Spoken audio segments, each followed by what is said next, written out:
If you used the internet in the late 90s or early 2000s, you didn't really pick a browser. You opened up a PC, clicked the blue E, and hoped the page loaded. Internet Explorer was the inescapable default. Microsoft reached a 95% market share by hardwiring Internet Explorer directly into Windows. The dominance was so absolute that the U.S. Department of Justice stepped in, suing Microsoft for anti-competitive bundling. Then Google launched Chrome in 2008.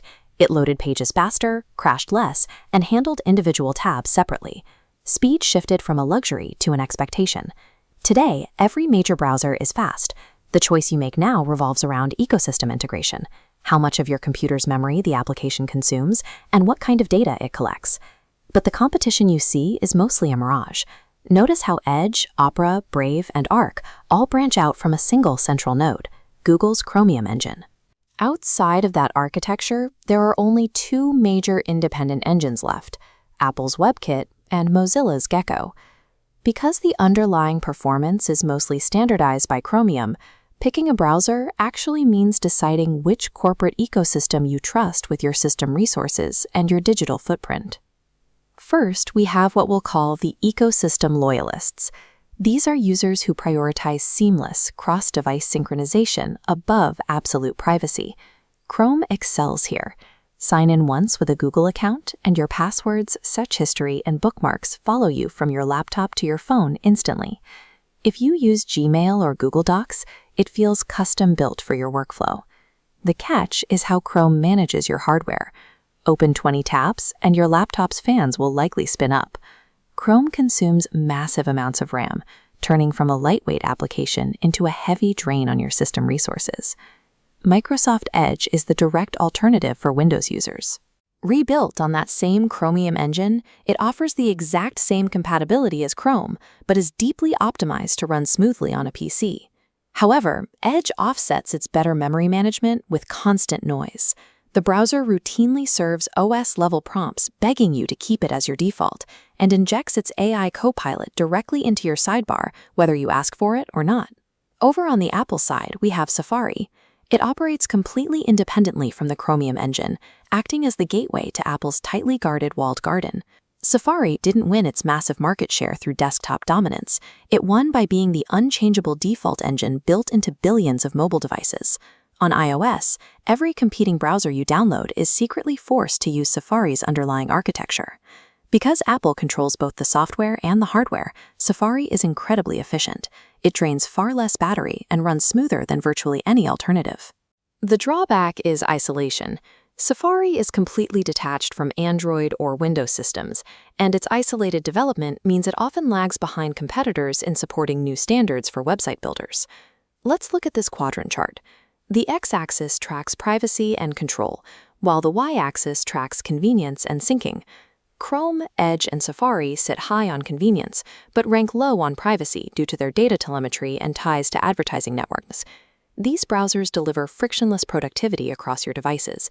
In exchange, they exact a default tax, taking up heavier system resources and quietly logging your habits. This brings us to the privacy pragmatist. These users want protection from trackers and targeted ads, but they don't want to spend time installing or configuring third-party extensions. Brave is built specifically for this goal.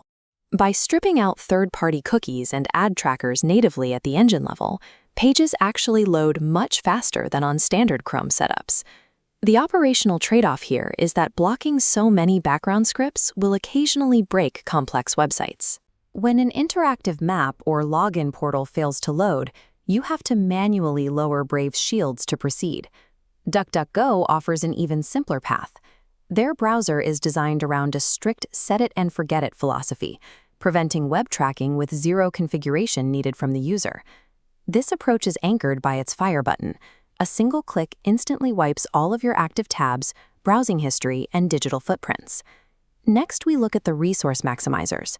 These are power users and gamers running demanding software who simply cannot afford a background application eating up their processing power. Opera GX steps in here with a highly specific utility. It includes built-in CPU and RAM limiters.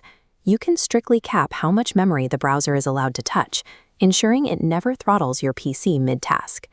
Then there is the independent segment, anchored entirely by Firefox. By maintaining its own open-source engine, it provides a crucial counterbalance, preventing Google from dictating the standards of the entire web. Returning to our chart, we map out these specific tools. Brave and DuckDuckGo land cleanly in the center, offering high privacy without destroying usability.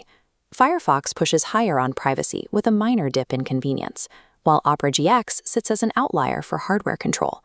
These alternatives prove that you can easily reclaim your system performance and basic digital privacy without sacrificing compatibility with the modern web. At the far edge of our spectrum is the hardcore privacy purist. Here, users are willing to intentionally break functionality and sacrifice loading speeds to guarantee absolute anonymity. It disables external telemetry, removes sponsored content, and turns off automatic updates to prevent it from phoning home. The Tor browser takes this to the mechanical extreme. When you request a web page, Tor bounces your connection across multiple encrypted, volunteer-run servers around the world to completely obscure your origin and identity. Because your data takes such a long, convoluted path, browsing speeds are severely degraded. Using Tor for daily tasks like video streaming or casual reading is incredibly slow and largely impractical. Complete digital invisibility is a technical reality, but accessing it means abandoning the frictionless, instant gratification that defines how we use the internet today. Sticking with the icon that came pre-installed on your laptop is an active decision. You are accepting unnecessary friction and data collection, rather than choosing the tool that actually fits your workflow. So let's map out your best option. This flowchart breaks down the decision, starting with the biggest question. Do you care about deep ecosystem syncing? If the answer is yes, check your hardware. Mac users prioritizing battery life should stick to Safari.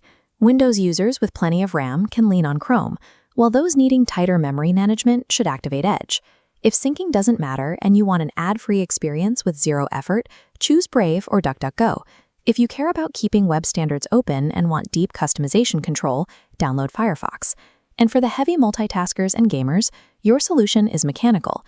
Utilize Edge to manage your PC's memory efficiently, or run Opera GX to set hard limits on what your browser can consume.